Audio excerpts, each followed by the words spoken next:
Questioner: in my present state, the I am the body idea comes spontaneously, while the I am pure being idea must be imposed on the mind as something true but not experienced. Do you see this? This happens very spontaneously. I am the body. Yeah?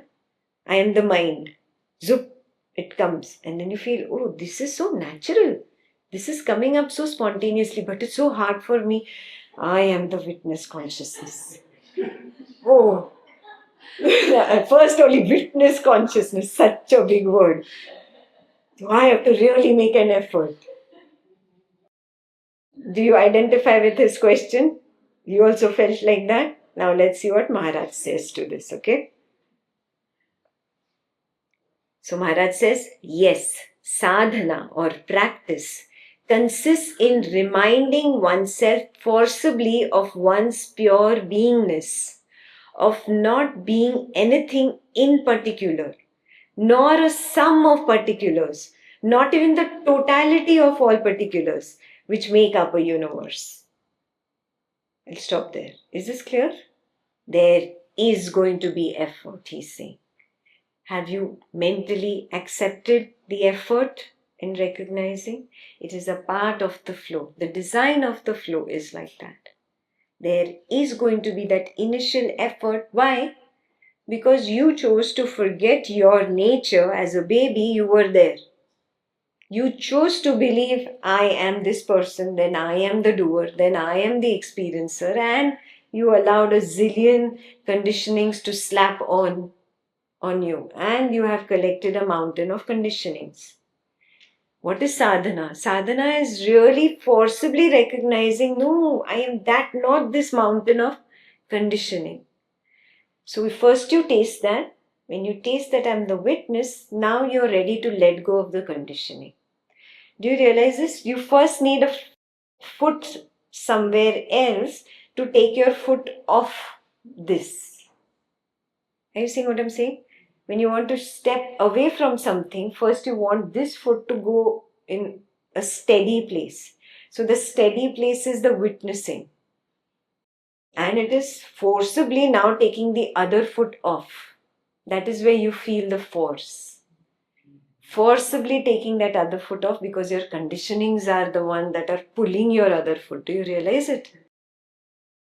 I am a person. No, I am this person. Oh, see, I have made this much money. See, I live abroad. See, I have this, I have that mansion. Look at my wonderful relationships. Blah, blah, blah. All these pulling the other foot down. This goes up easily. This is the problem. Do you realize it? And then this happens for a little while. And then finally you're here. Have you realized this? And then you're in your samadhi, you're here. And again that conditioning shows you beautiful twinkling lights, twinkling stars. Come here. Trying to attract you, cajole you. See, this was so pretty. How are you forgetting this? That's so boring. And there you slip from your samadhi. So sadhana consists in reminding oneself forcibly of one's pure beingness, of not being anything in particular. I'm not this person, I'm not that person.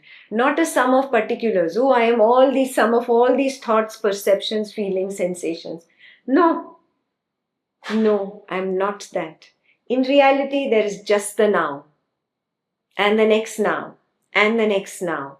You never see a sum together. Do you realize this? Who creates the sum of all particulars? Your memory puts all these perceptions, sensation, thoughts, feelings together and creates a big sum of all particulars. You see that sum means an addition, a story, a big story. That is the sum of all particulars. Clear? Not even the totality of all particulars. Okay, I am all, or everybody's perception, sensation, thoughts, and feelings. I am everything. No, no, no. Again, there is no totality of particulars. Are you seeing this? What is your direct seeing? Just one at a time. And what is its background? The nothingness, the consciousness. That is what I am. There is just the now. Is this very clear? So don't get into these rosy words. Sum of particulars is my memory. Totality of particulars, oh, I am all these people. No, there are no people. There is no world. You're making up more stories.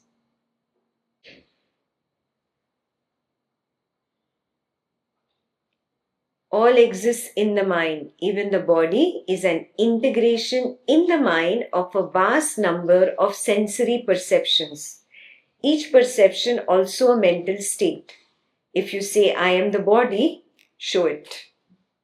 It's challenging you. Show it to me. Where is it? What is it? Sensory perceptions. Let's understand this. You look down. What do you see? What do you see when you look down at the body? Image. Image is what? Perception of sight. It's just a mental state that arises and goes. It's just that. What else do you see?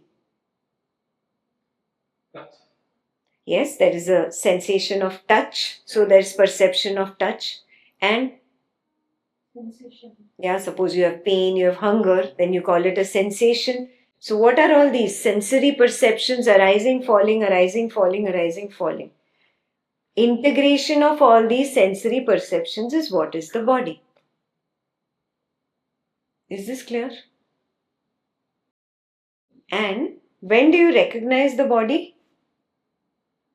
Is it there continuously?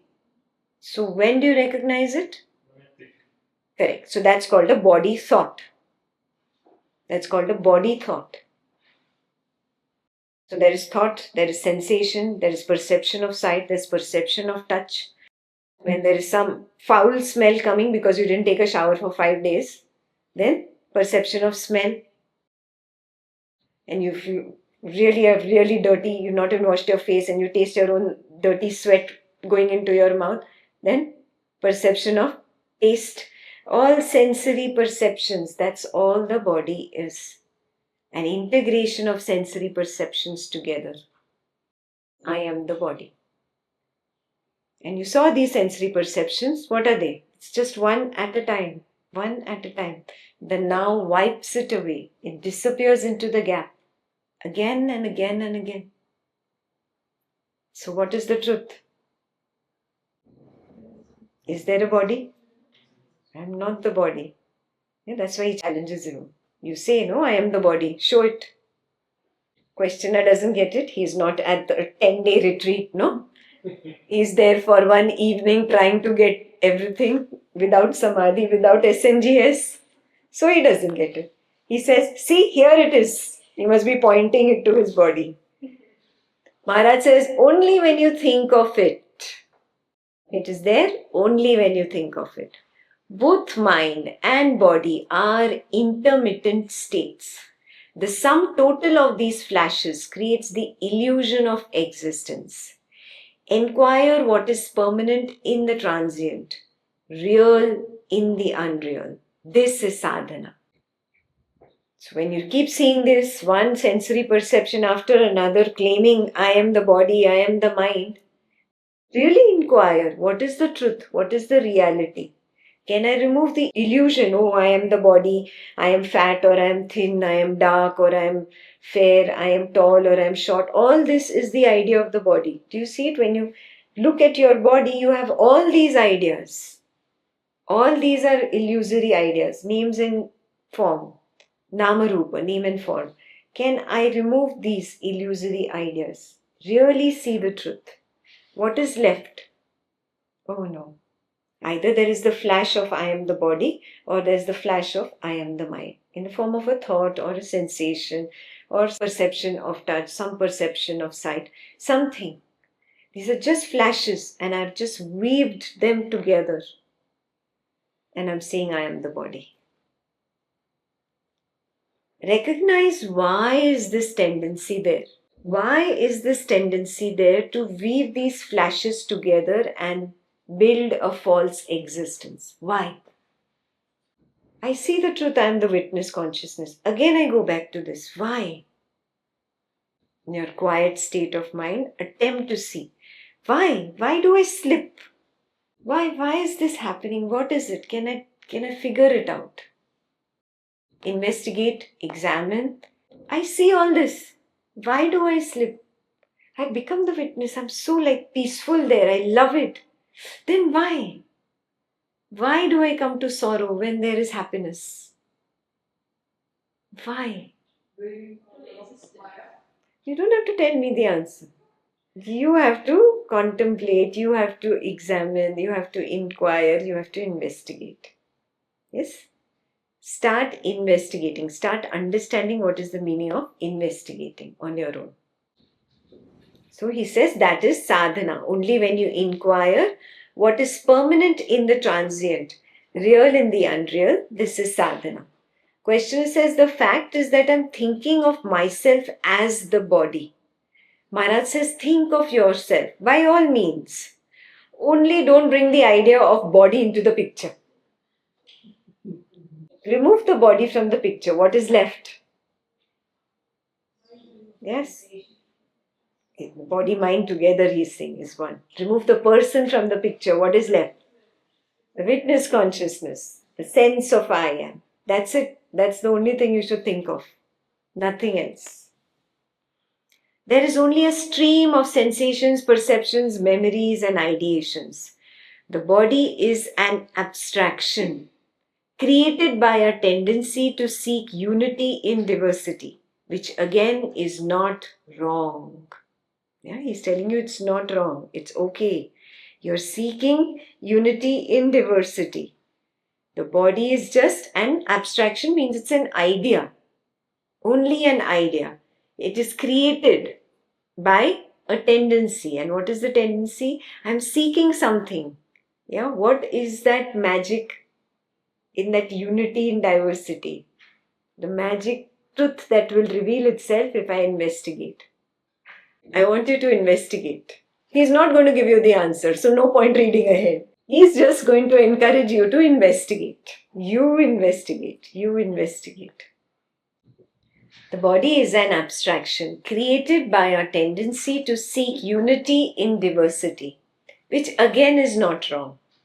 Questioner says, I am being told that to think I am the body is a blemish in the mind. Blemish, dhabba. It's a blemish in the mind. Maharaj, why talk like this? Such expressions create problems. The self is the source of all and of all the final destination. Nothing is external. Don't consider body, mind, or world as external. It is all in me. Everything is me. I am all. Don't try to push something away and say, this is the stepson, the stepdaughter, the stepchild. No. No, no, no. You cannot become a stepmother or stepfather here. All is me. All is me. So questioner says, when the body idea becomes obsessive, is it not altogether wrong? Maharaj is saying there is nothing wrong in the idea of a body, nor even in the idea I am the body. But limiting oneself to one body only is a mistake. See his clarity. Yeah, you cannot say, oh, I become the waker for 16 hours, so I am sinning, I am a big sinner. No, he's saying that is not the issue. The issue is that you don't see that you are Turiya, the fourth. You are more powerful than what you see. You are limiting yourself to only the waker. He's saying, no, you are the waker, the dreamer, the deep sleeper. You are the fourth. You are all of it.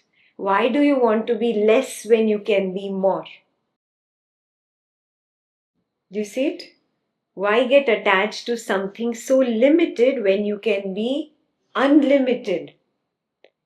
Why compromise on the finite when you can be infinite? He's showing you that you are more. Yeah, then you'll stop feeling less and petty and angry and upset, and all the dukkha is caused because of the feeling I am limited, I am less. Do you see this? All sorrow, all dukkha is because of that feeling I am inferior. And it is there in everybody. Even the most popular person, the richest person, even he has this. You acquire all the wealth in the world, you will still feel a lack inside. Have you realized this?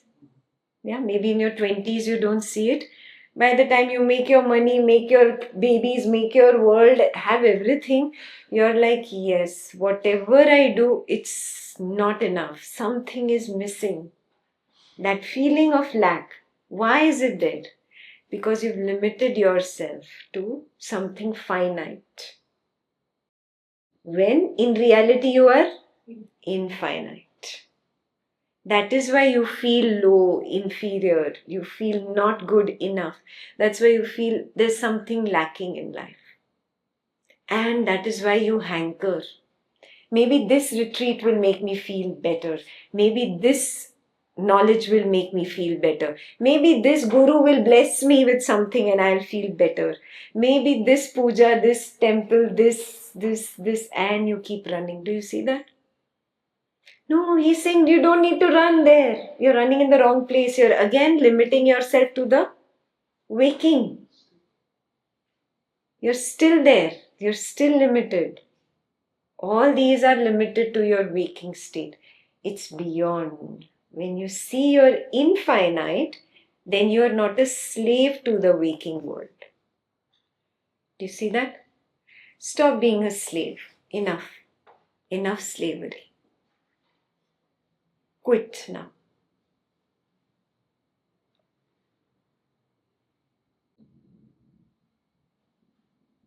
There is nothing wrong in the idea of a body, nor even in the idea I am the body. But limiting oneself to one body only is a mistake. In reality, all existence, every form, is my own, within my consciousness. I cannot tell what I am because words can describe only what I am not. Is that clear? Words can describe only what I am not.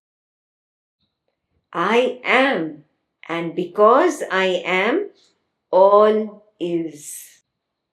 Yeah? I am the one that is projecting this entire waking projection. It's only a screen, a 3D screen, like a hologram. I am the one projecting the dream screen. It's a 3D hologram. I am the one projecting the absence of the waking and the dream screen, the nothingness. Yeah? I am the one. All is within me, the consciousness. Because I am, all is. Can you prove that all will exist when you are not? Show me. But I am beyond consciousness, and therefore in consciousness I cannot say what I am. Yet I am. The question who am I has no answer. No experience can answer it, for the self is beyond experience. You cannot speak about it. When the witness collapses, you just cannot speak about it. Do you realize it? There is nothing. You cannot speak about that. It's indescribable. There is just the recognition of beingness, not even I am. There is no I standing there anymore. The I collapses, the I-ness collapses. That is the meaning of I am beyond consciousness, and therefore in consciousness I cannot say what I am. Yet I am. The question who am I has no answer. It has no answer. Highlight this. Whatever answers you gave till today were from the mind. Yeah, whatever descriptions we are reading, Whatever Maharaj is describing, it's just for the purpose of communication. In reality, when you ask yourself that question, there can be no answer. No experience can answer it, for the self is beyond experience. Questioner. Still the question, who am I, must be of some use. Very valid question. Yeah. It must be of some use. Maharaj says it has no answer in consciousness, and therefore it helps to go beyond consciousness. Where are questions and answers? Only in witness consciousness there is perception, sensations, thoughts, feelings arising and falling. So questions and answers happen only here. So that answer you'll never find in consciousness. Question, who am I, helps you to go beyond consciousness.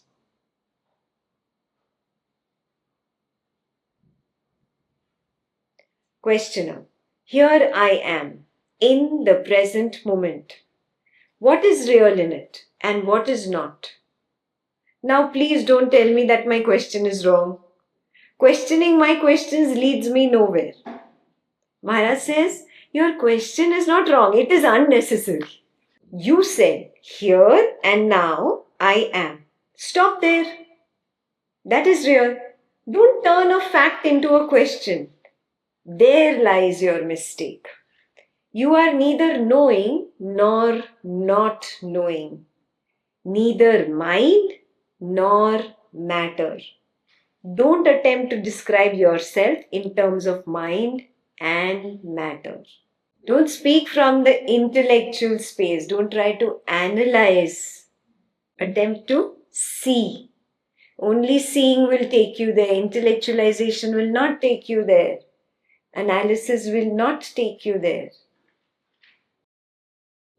The moment you recognize, here and now I am, be with it. That's it. That is the only truth. Now you attach questions and answers to it. You go on intellectualizing it, analysis. You draw diagrams. Oh, you've just lost the beautiful moment. That's where you could have just seen the truth and been with the truth. And you get lost in analysis. Do you see it? Get out of this mode that you have to do any analysis. You are not the mind. You are not the intellect. You do not have to do any of this. You are the consciousness that has forgotten itself. You have to only remember. That's it. The moment you see the now and I am the now, finished. You remembered yourself. Job is done. Stop there. Self-remembrance, that's all that was required. You unnecessarily attached a boatload of questions and answers and analysis, and you lost that beautiful gem amongst all these things. Do you see? You do that a lot. It's such a beautiful gem. You're just supposed to hold on to that diamond. You don't start bringing up other stones around it and confusing yourself now again. That one gem, and just be with that one gem. Stop there, he's saying. Clear?